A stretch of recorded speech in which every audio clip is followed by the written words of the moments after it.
with Kanen coffee, and I have this VBM espresso machine here.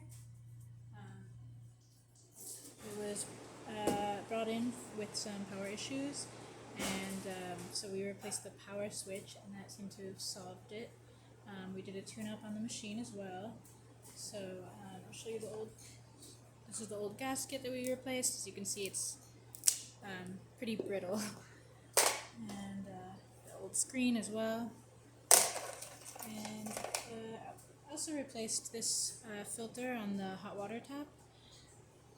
And then this is the old switch.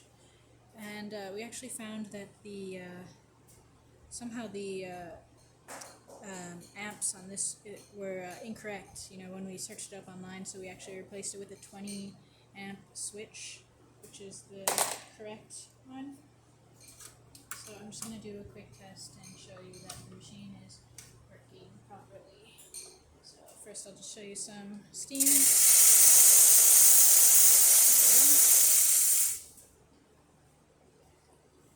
And let's do a shot.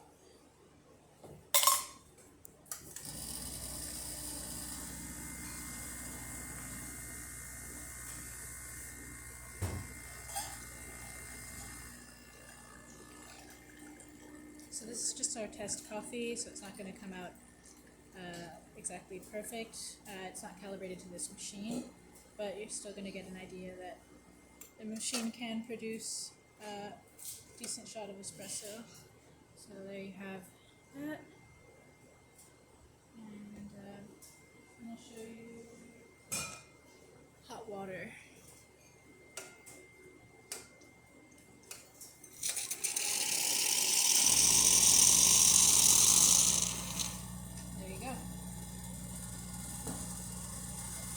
If you like this video, please subscribe to the channel and hit the like button. Thanks for watching.